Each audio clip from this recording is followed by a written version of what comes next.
There are people here that have traveled from New York, Nevada, Idaho, Washington, Arizona, Oregon, Montana, and of course, from all over Utah. So for those of you making that trip, whether it's from the north to south or south to north, thank you. Did I leave any state out? Did anybody travel from a state that I didn't mention? I guess doing it. So I want to say thank you for doing that. You have seen it. At this time, I would like to introduce Lieutenant Colonel John Westerland. John is a retired regular U.S. Army Field Artillery officer. He served stateside. He served in Vietnam. He served 3 overseas tours in Europe. And I want to inform you that he's a graduate from the U.S. Military Academy at West Point with a degree in civil engineering. Later, after all that, he was assigned to Utah State University to earn a master's degree in American history and to teach in the USU Army ROTC department.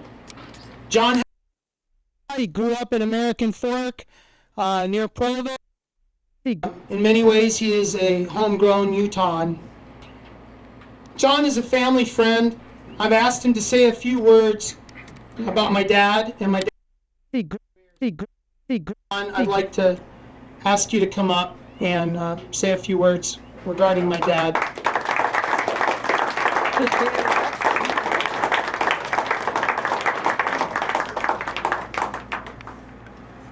I can't talk to you. Thank you, Thor. You know, I've never spoken in front of folks who've been drinking. Man, I've really missed out. That's right. Well, I arrived here as a young Army captain in January of 1976. And the buzz around Logan at that time was something called cross-country skiing. And as a kid, I grew up down American Fork, Pleasant Grove. We used to ski a place you've never heard of called Temp Haven. Anybody hear of that? Yeah.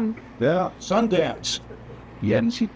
And it's like this new sport that folks mentioned. I thought, boy, I'm just going to go out and buy the best type of equipment I can get. There's no sense messing around. And so I was up in the canyon. I saw a cross-country skier. And I stopped him and I said, hey, listen, I need to get good cross-country equipment. I don't want to rent it. I want to buy it. And the guy says, oh, you need to see Tom Dyson. And I thought, oh, okay. So I wrote that down, and then I went into the USU Outdoor Recreation Center. And I talked to the young person in there, and I asked her, I said, well, I want to get good equipment. And she just stopped me and she said, go see Tom Dyson. So I understood that he was in the ROTC department. He was Sergeant Major there, Command Sergeant Major, and where I would be working in 15 months later. So I went into the ROTC department and I said, is Tom Dyson here? Sergeant Major Tom Dyson. And I can't remember who it was. They looked at me and they said, oh, he's over in the student union at the bakery and the bakery and the bread shop.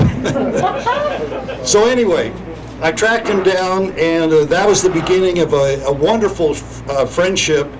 Hundreds of miles of cross-country skiing and hiking with Marty Judd, Cortland Nelson, and probably many of you friends here that I haven't seen since I've been away from Logan for so long.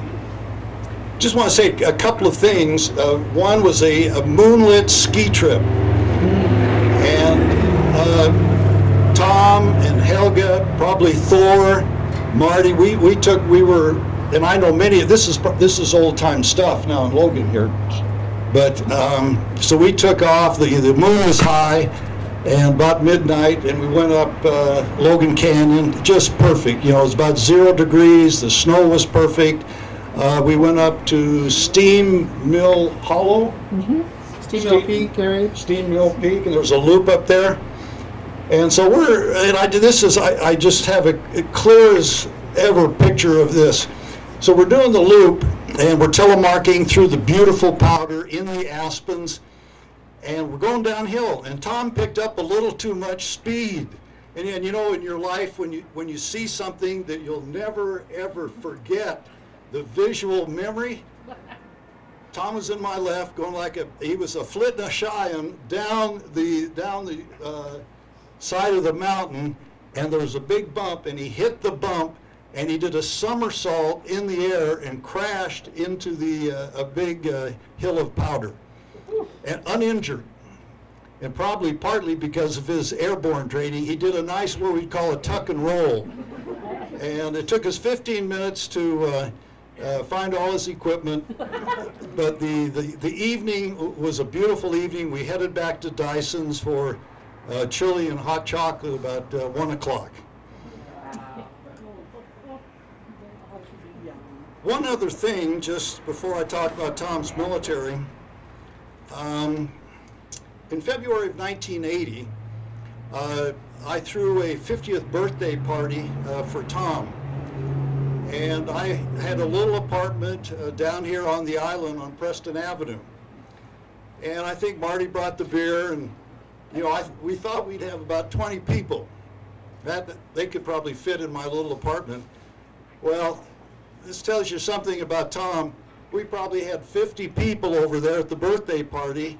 We had a young female tennis player who was famous for her lasagna, and we ran out of lasagna, but we didn't run out of beer. But I think what was unique there was I think we had the town socialist who even showed up, and it was just it gave me a real indication of the breadth of the friendships that Tom had.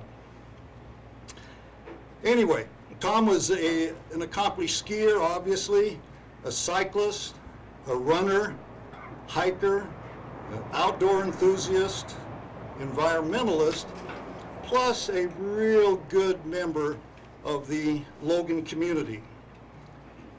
But Tom was much more than that. He was also a decorated soldier who had placed his life on the line for our country. Tom served most of his 23 years with Special Forces units. He did 5 separate tours in Southeast Asia, including Vietnam, where he was wounded and awarded the Purple Heart. Tom was also awarded our nation's 3rd highest medal for valor for gallantry against enemy forces, and that medal was the Silver Star. Tom served in many dangerous countries, such as Burma, today Myanmar, Thailand, Libya, Venezuela, Colombia, and northern Laos, where he hunted enemy forces in counterinsurgency operations, but he accidentally ventured across the border into communist China. They gave him back, however. As a Special Forces mobile team member, he also helped train various national forces around the world and provided assistance to local governments around the world. And this type of assistance, you've got to understand the Special Forces on what they can do. Some countries, Special Forces troops are out there helping a village get water. So you've got the whole panorama of work that the Special Forces are capable of doing. Due to Tom's technical skills, he was selected to train with allies in Europe, South America, and North Africa. These exercises and training included countries such as France, Austria, Spain, West Germany, etc. He trained at the British Desert Survival School. He did a 2,000-mile desert patrol in North Africa with the British SAS, the British Special Air Service. He did numerous exercises in the Arctic Circle in Norway. And he also did a lot of training in Greece. In other areas, for you vets out there, you'll recognize this one. Tom made over 500 parachute jumps. He graduated from the Advanced Medical Corpsman School. He graduated from the Intensive Defense Institute Russian Language Studies program at Monterey. Well, this might seem like maybe a year vacation at Monterey, a beautiful place. But for the vets, you know, there's no such thing as a vacation on active duty.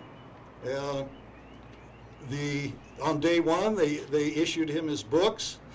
On day two, he went in for an 8-hour day of studying Russian from 8 a.m. to 3 p.m. and then studies that night. And on day three, he had to speak. He had to speak Russian, a language that he'd never taken before. So he had to get up in front of his peers and start talking in a language that he had one day of work on. He participated in French military ski competitions, and he graduated from the Austrian Ski Instructor School and also the NATO Winter Warfare School. As Tom's career progressed, we should not forget Helga. Helga was keeping the home front stable and responsible for their 2 children.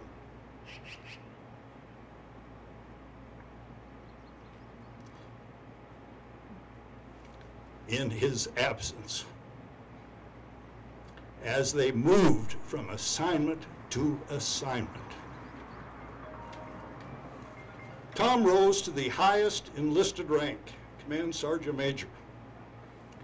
He was offered a training assignment at Fort Bliss, but instead chose to end his career at the Department of Military Science at Utah State University, where he developed an excellent rapport with the university staff, students, and the Logan community. He created a cross-country ski fitness program for the university and the Army ROTC program. Tom also established the Temple Peak cross-country ski race, which included sponsorship by the USU Outdoor Rec Center, the Army ROTC department, and Marty's Distributing. This winter outing, one of the most popular in Logan's history, drew hundreds of serious racers, as well as USU students and Logan families. Tom was a wonderful friend, and he will be missed. In closing, I'd like to ask Kira, Tom's granddaughter, to please come up and read Tom's Silver Star citation. Thank you.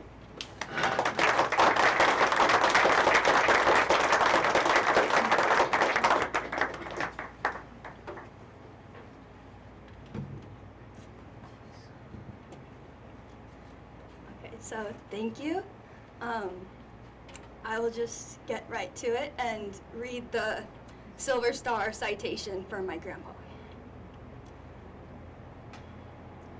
The President of the United States of America, authorized by Act of Congress, has awarded the Silver Star to Sergeant Major Thomas A. Dyson, United States Army, retired, for gallantry in action.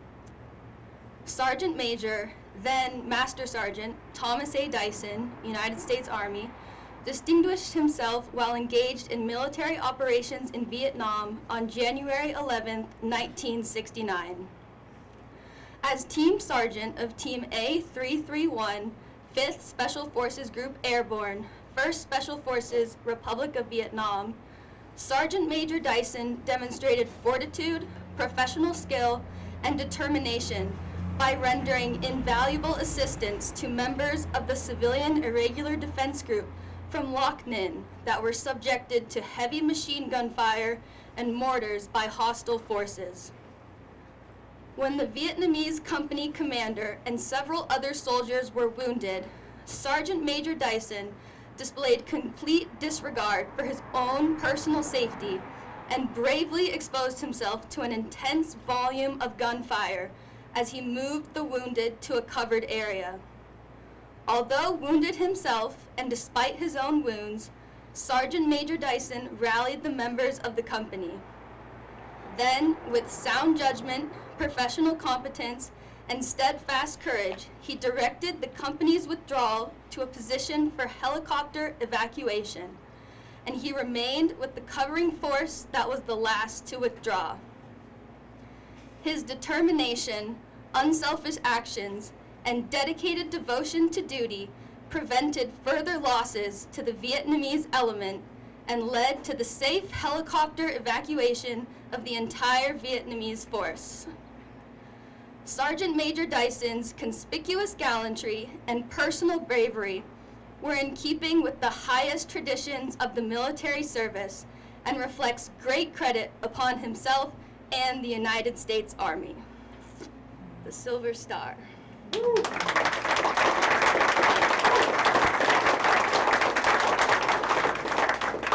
Thank you, John, and thank you, Kira. Appreciate that.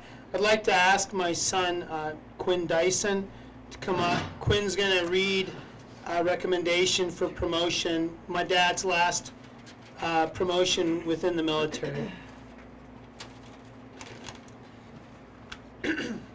So, this is a recommendation. This is a recommendation for promotion of Master Sergeant Thomas Dyson to Command Sergeant Major, also known as an E9. On February 6th, 1974, my grandfather, Tom Dyson, was recommended for promotion to Command Sergeant Major. This rank is the highest rank for a non-commissioned officer. I would like to read this letter of recommendation for his promotion. Master Sergeant Dyson is singularly the most outstanding Master Sergeant I've known in my career in the Army and is fully capable of performing the same outstanding manner as a Command Sergeant Major, or also known as an E9.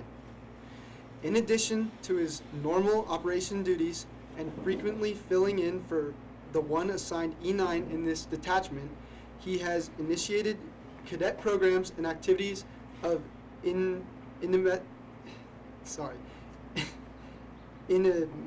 value. Sorry, I don't know this.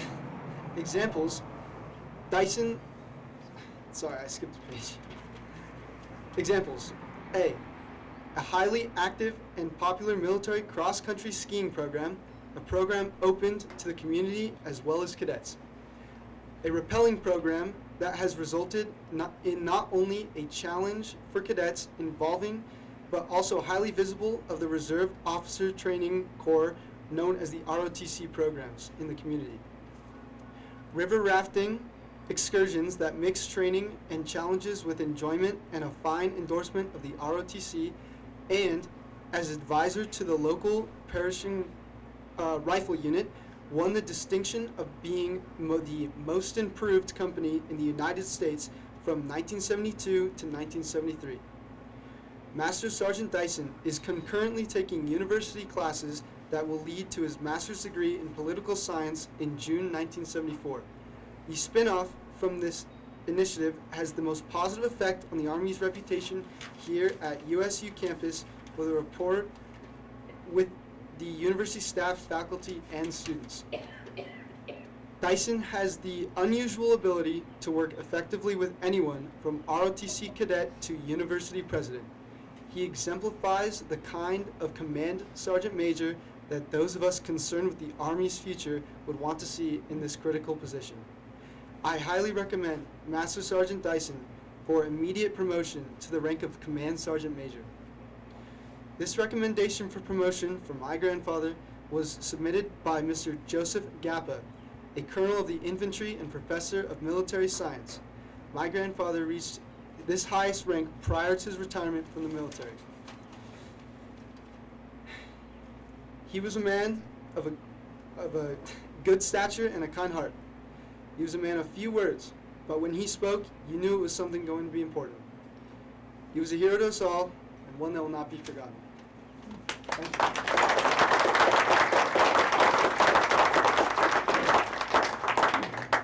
Thanks, Quinn. I appreciate that reading. At this time, I'd like to ask a really close friend of the family, of the community here, and certainly with close friend of my dad. So Marty Judd, would you please come up, and I know you have a few remarks.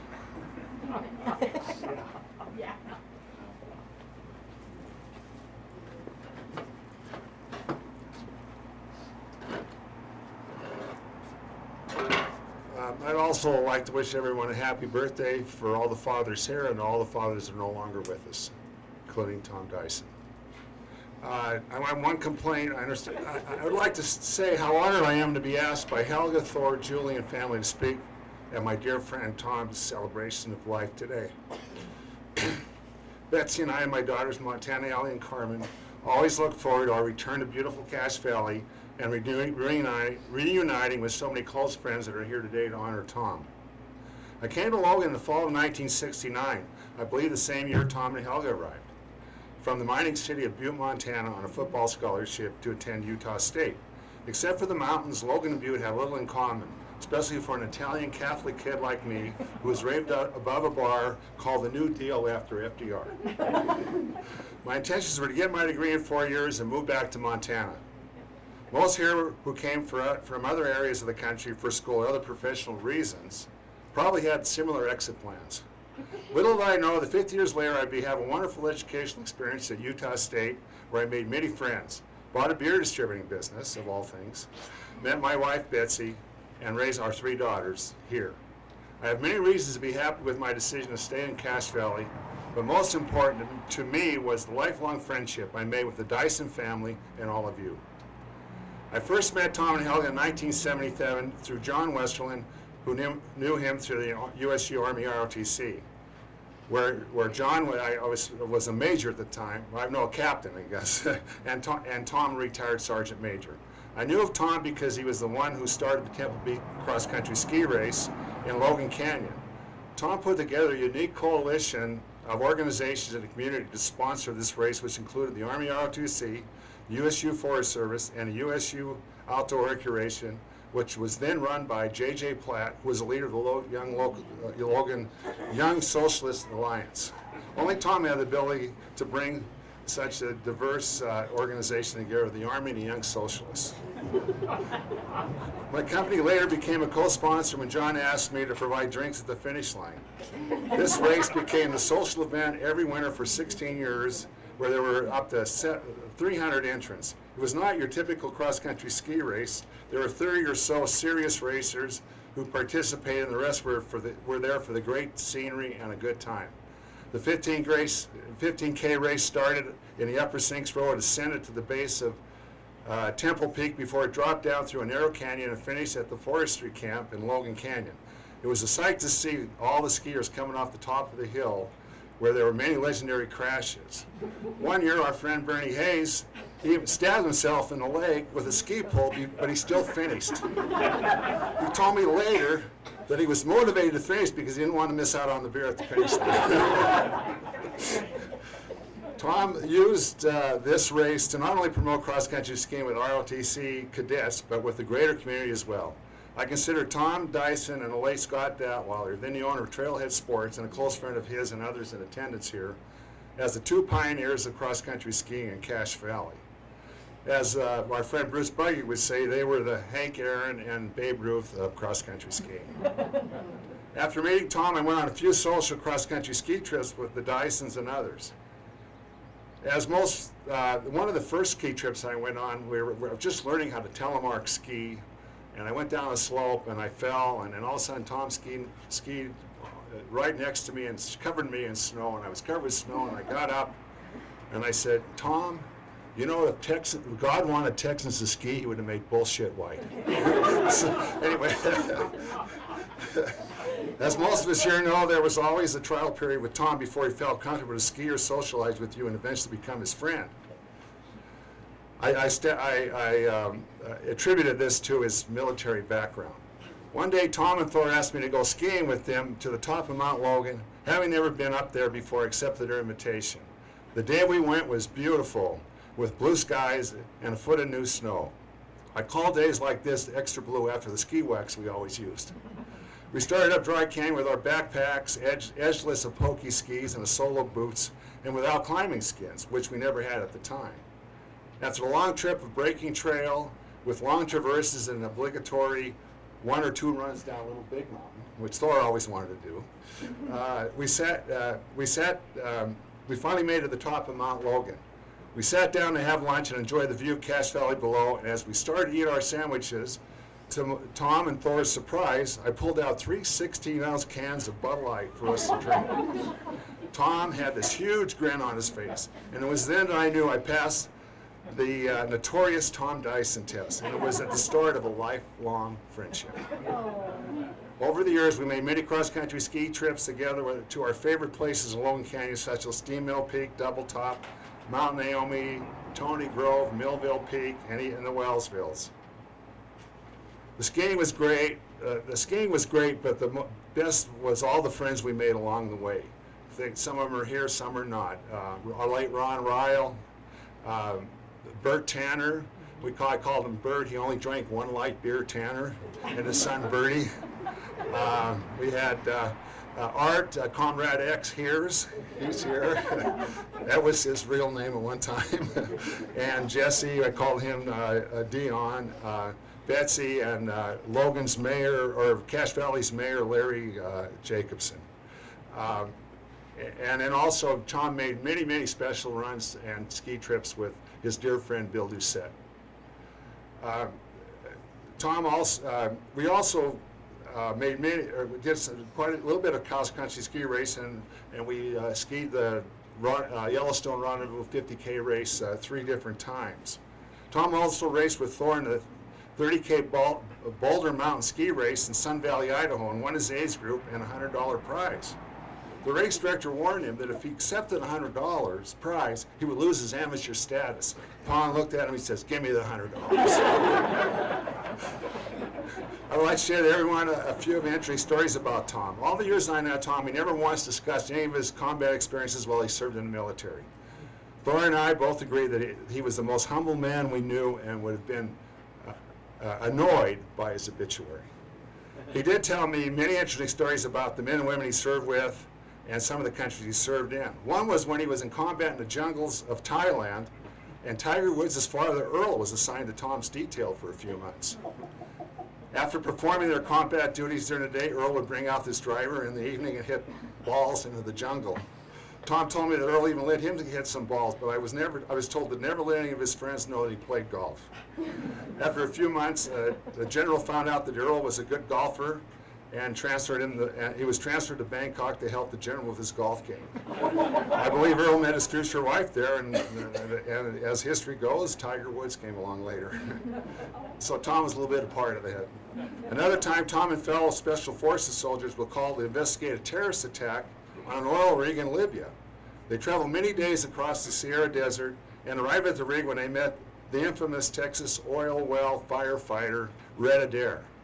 They were there to protect Red and his men while they put out the fire. He said Red was a good guy, and of course he would because he was a fellow Texan. Another interesting story was once we were out on a long walk, and I mentioned to Tom I was a member of Sigma Chi fraternity while I attended Utah State.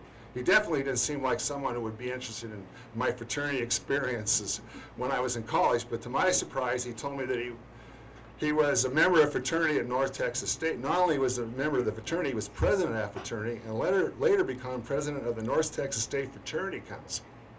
In short, Tom was the big man on campus. One of the funny stories he told us is when he was a pledge, they drove him all the way to Fort Collins, Colorado, dropped him off without any money or anything, and it was his duty to try to get back to Texas. Well, he beat both of the guys that dropped him back. That was Tom. Tom had many friends in Logan. I was lucky enough to be one of them. As mentioned in his obituary, he had a daily routine from 11 a.m. to 12:45 p.m. of mostly cycling and running from the Hyper Building. He had new converts to his running routine, and Bernie Hayes, Joe Morris, and myself has encouraged us to join him, which we did. The running part was not only good for our health, but most importantly, we developed close friendships with each other and our families. Tom and Helga were like second parents to me, especially during my bachelor days. Almost every Sunday we'd go on a hike, bike, or cross-country ski and return to their home for one of Helga's gourmet meals. Everyone here who was lucky enough to experience Helga's cooking knows what I'm talking about. Our families were and are close. Tom was my best man when Betsy and I got married. Helga is our daughter Carmen's godmother, and I am Thor's daughter Kira's godfather. We would celebrate many holidays and special events together during the year. A lot of our friends here would join us. Christmas Eve Mass Christmas Eve at our house after Mass with many friends with lots of great food and drink. Super Bowl Sunday and Tom and Helga's birthdays were around the same time, and many other great Sundays and holidays, and we spend all those together. I know of no other father-son relationship as close as Tom and Thor's. They were like brothers who would talk with each other at least once a day. Tom loved Thor, his daughter-in-law Julie, granddaughters Kira and grandsons Quinn and Colin, and was very proud of all their accomplishments. He frequently would write letters to each of his grandchildren about the events of the day, how he and Helga were doing, and provide them with sage advice. What memories they will have of his letters, and they will be able to share them with their children and grandchildren. Thor has been a special son for both Tom and Helga these last few years. As Tom's health deteriorated, he would at least come twice a month between Reno and Logan to be with his parents. He came while raising a family and holding down a challenging job. I know how hard the last few years have been on Thor, but they have also been hard on his family. I'm amazed at how he and Julie were able to split time with each other to make sure one of them were able to attend almost every one of Quinn's diving events and Colin's mountain bike races. By the way, Quinn is the two-time defending Nevada State diving champion. And Colin is a very competitive mountain bike racer in the Mountain West, and they have last 2 years to come and race in Missoula and stay with Betsy and I. And Kara just graduated from Emory in biology with near straight A's and is planning on attending medical school. We're all very proud of you and what you have done for your parents and grandparents. When someone would ask Tom how long he and Helga were married, he would always respond, for 64 years to the same woman. They met in Munich, Germany at Oktoberfest when he introduced himself to Helga, who was with her family. He must have used his Texas charm with her and her father because they started dating and eventually were married. As I tell everyone about Betsy, is that I outkicked my coverage when she married me. The same could be said about Helga when she married Tom. She has been loving and supportive wife to Tom, mother to Thor and Tanya, and grandparents to Thor and Julie's children. She raised her children while Tom is in Southeast Asia and other places in the world while serving in the military. When Tom retired and went to Utah State to get his master's degree, she took a job at ZCMI where she worked for many years to help support her family. As Tom's health slipped, Helga did everything possible to make sure he was able to fulfill his wish to pass away at his beloved home next to the love of his life. We love you, Helga. And anyway, everybody have a toast for Tom tonight. I never forgot my can. Anyway, thank you.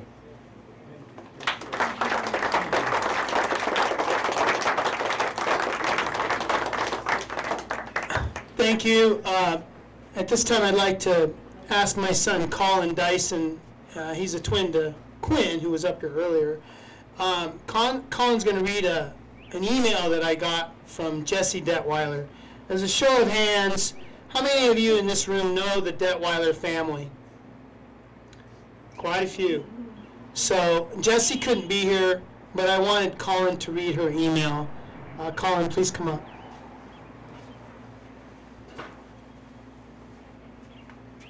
An email from Jesse Detweiler.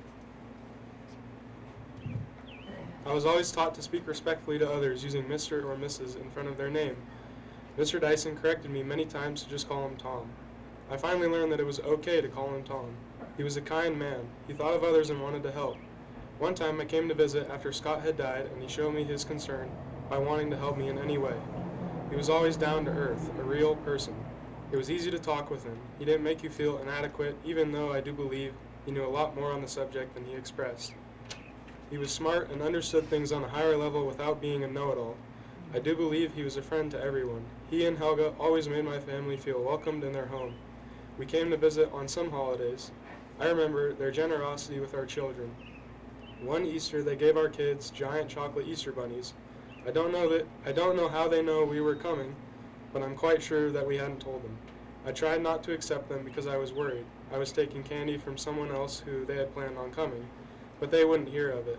Our children had never had such a huge bunny before, and they totally loved eating those fun gifts. It is a treasured memory. We came at Christmas to sing and deliver a plate of our homemade goodies, but we were given much more in return for our small offering. Helga would cut and arrange a beautiful plate filled with her wonderful lead cooking. They were so delicious. I tried to make those cookies one year and learned what a process it was. My cookies totally failed. Then I appreciated their gift even more. We loved eating those cookies made with love by Helga. Tom was supportive of the Temple Peak race. He worked closely with Scott to make sure that it happened. I know that race would not have taken place except for the tireless efforts of Tom. I know he had men out on the race course setting the track ahead of time. I know he had all the details and made the whole race possible. We love that race. So much work and planning went into it. We are grateful for Tom and for his gift to the community. We will all miss Tom. We hope that those closest to him will find peace and comfort in knowing that he did make a difference for good while he lived on this earth. Sincerely, Jesse Datweiler.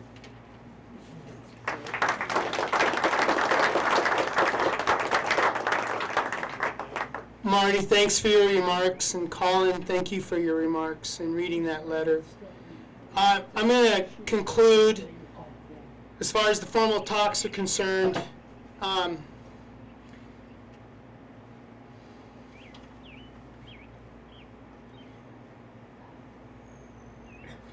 My dad, he passed away on November 7th. November 7th is a real special day. He passed away, he was almost 94 years old. While very sad for my mother and I, he passed on Election Day. November 7th, last November, was Election Day. My dad spent a big portion of his life defending the right for all of us in this room to have the freedom to vote.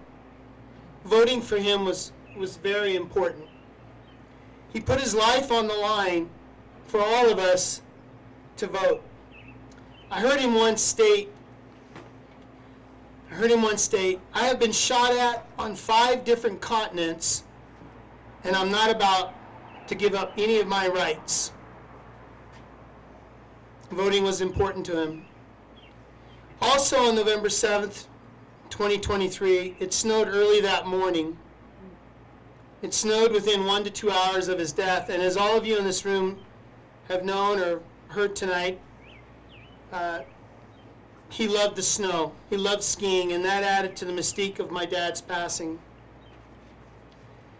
As stated in his obituary back in November, my dad had very humble beginnings. Throughout his life, he never forgot those humble beginnings. He was always there to assist the downtrodden, the poor, the disadvantaged, and help those with the struggles of life. All his life, he supported these individuals in different ways.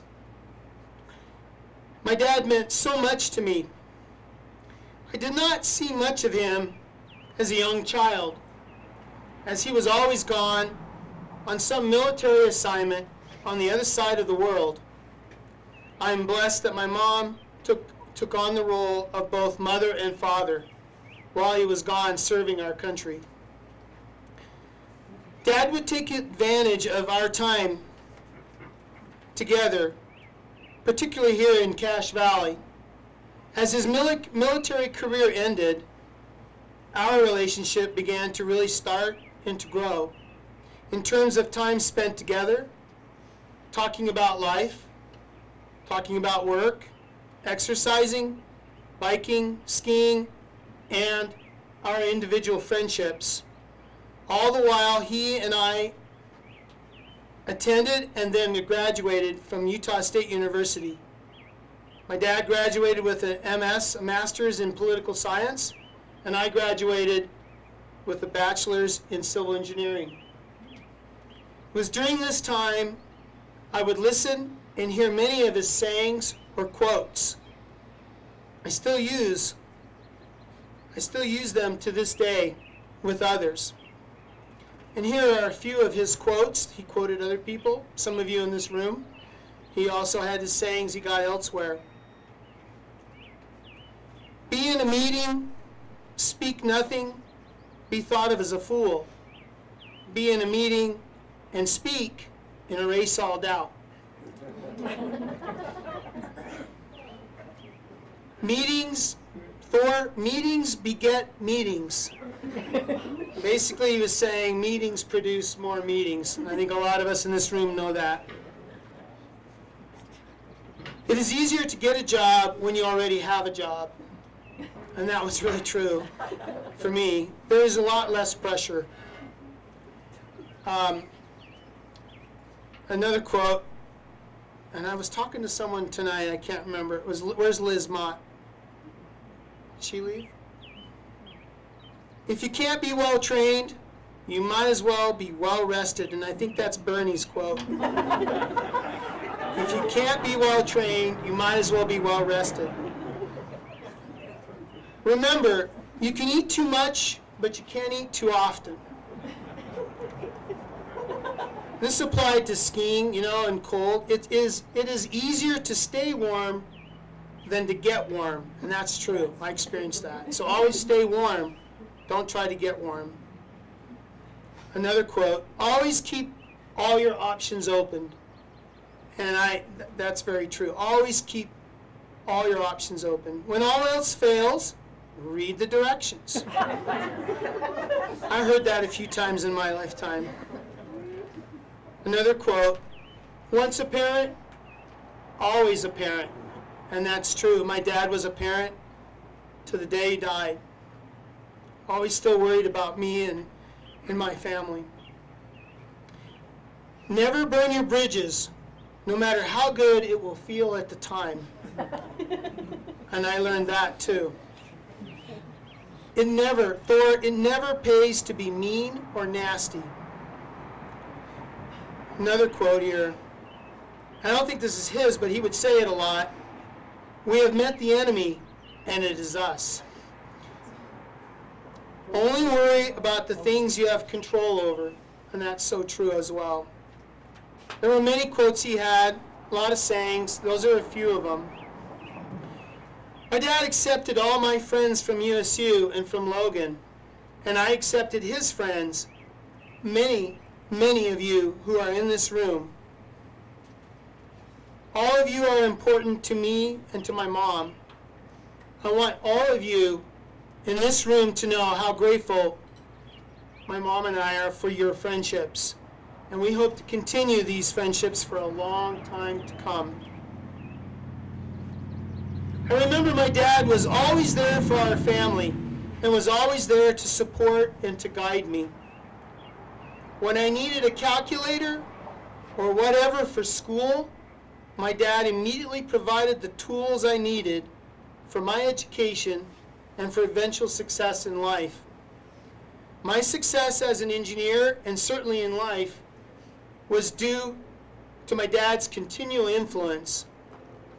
He taught me how to work hard and to be a decent and honest person with those that I worked with, no matter how adversarial they could be. He also taught me patience, tolerance, and to be understanding. He taught me that there are always two sides to every story. I don't want to immortalize my dad. Tom Dyson, my dad, was human. He had his faults and he had his weaknesses. He certainly had his demons in his head. Demons in his head from conflicts he engaged in militarily from all over the world. He struggled. My dad struggled. That was what was really great about him. He was not arrogant or condescending as he understood life. He understood the balance of life, fighting for life, how precious life is, and what is significant about life. He fought death to the end, as my mom, the hospice nurse, Mr. Ron Larson, and I witnessed last October and November. I don't have the words to accurately state how I feel right now. I certainly have an empty void inside of me every day. Every day I think of something that my dad stated or demonstrated to guide me, teach me, and help me live my life. We all miss him. I miss him. May he rest in peace.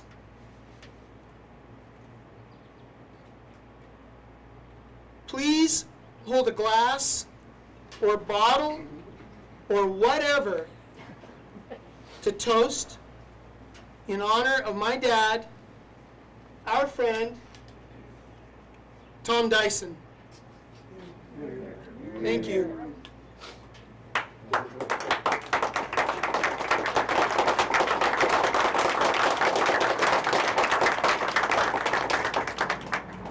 I would like to offer here in this room to anyone that would like to speak. I know Mr. Bernie Hayes wants to say a few words, but certainly others, if you're so inclined, it'd be great. I appreciate everyone in this room not wearing a tie. That was a big deal to my dad, no ties. There are some special cookies I had made over in the corner. We have lots of food. If we don't finish the food, please grab a doggy box or some take-home box. I know Mr. Rudy Edgington is going to do that here. He's from Nevada. He always takes a little something for his dog back home. So with that, please, Bernie, come on up. And for those of you that want to say something, that'd be great. If not, I completely understand. And before you leave, please make sure you grab a cookie and take some stuff home. Thank you. I'll be very brief. I met Tom in 1973 when I came to Utah State as a young assistant professor. I met him probably the first 2 days I was on campus. I was running out of the Hyper building, and Tom was leaving about the same time, and he introduced himself and said, well, we look like we've got the same schedule. Why don't we plan to do this tomorrow? So for a long time, he would run at noon, and I would run with him. He was training that week that I met him for the for the Brigham City Marathon, and so I thought, this is a real runner, and I was just a jogger. But anyway, over the years, we probably ran hundreds of miles together at noontime. We also decided having coffee in the morning would be a good idea, and at 9 o'clock every morning, I would meet Tom on the patio, and we'd have coffee. It wasn't long after we started doing that Joe Morse joined us. And probably for the next 20 years, until Joe and Karen moved to Billingham, we were on the patio. I know there were probably a lot of undergrads that thought, who are those guys? They own that chair and table every morning at 9 o'clock. So it was a wonderful time to spend with them. After Joe left, Tom and I, my schedule got a little hectic at 9 o'clock, and so Tom and I would meet at 2 o'clock in the afternoon for ice cream on the quad. And that went on for a long, long time until I retired. After I retired, I kept in touch with Tom. I'd come up to Logan and meet him for coffee.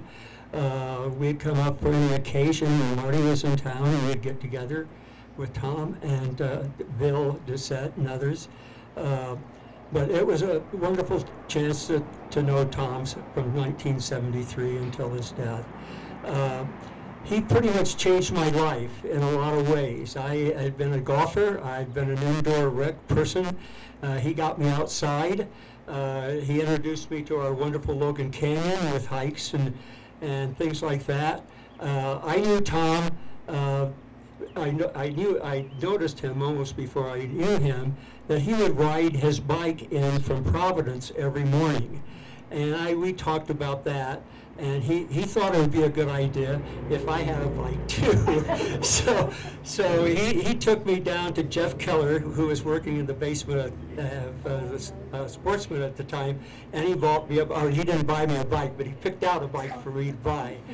He did the same thing for cross-country skis. He bought a cross-country ski, or recommended a cross-country ski for me, and unlike the bike, where I eventually got the ability to keep up with him, cross-country skis, it was a dangerous experience that I had every time I was on them. And bless Helga's heart, she taught me how to ride the poles down the steep hills and things like that. So I really have so many great memories, and I'm sure all of you do. I might just say that my kids grew up going at times over the Dysons for cookouts, even though they were young, and realized that they might get nipped by their adopted dog, Ty. They always look so forward to going over the Dysons. So those are just some of my memories. I hope some of you will share some of yours.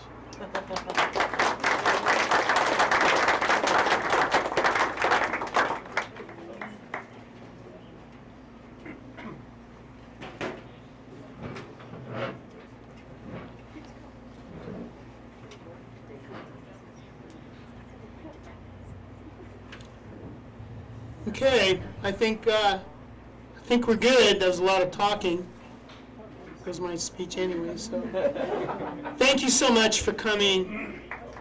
Oh, I've got Mr. John Lewis. Thanks, John, for coming up. I went to school with John and introduced him to my mom and dad. I think he had a few meals at our house. And that's exactly one of the things I wanted to talk about. When I met Thor and started studying with him at Utah State, I didn't realize that I was going to have a second family. And it's meant so much to me. And I remember the first time Thor took me out with him and his dad, and Sal, and some other of our engineering friends out cross-country skiing. And Tom handed me those skis. And I just looked at him, and he's like, well, what's wrong? And I'm like, they're so damn skinny. I couldn't believe it. And so we had a great day skiing, and that really changed my life. I really enjoyed the sport and really took it on. And Thor and I have done a lot of ski trips, and it's just been wonderful.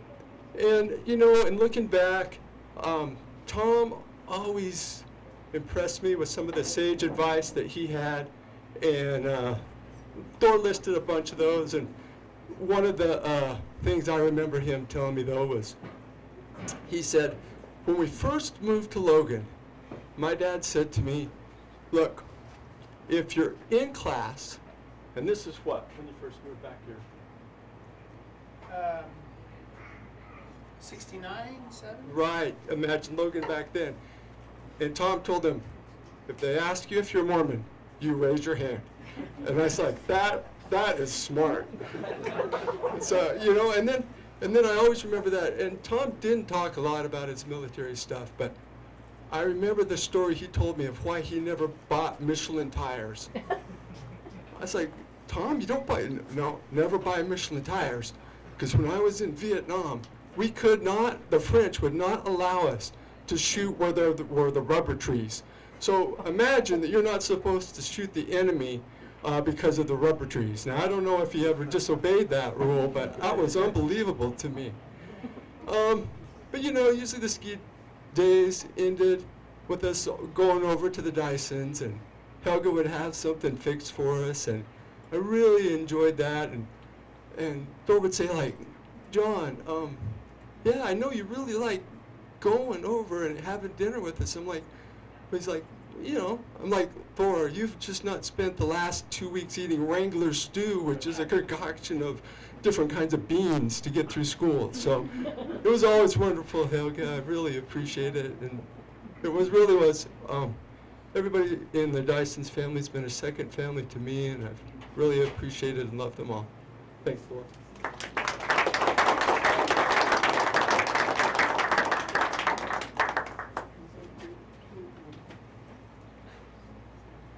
Okay, I'm gonna shut it down. So thank you again. We love this community. My dad helped me integrate it, myself and the family into the community here. The community loved us, I feel, and we're very grateful for that. So what a great place. Again, thank you, and a big shout out to Jeremy Jones. He's the guy that runs and owns this place. Did I get that right, Marty?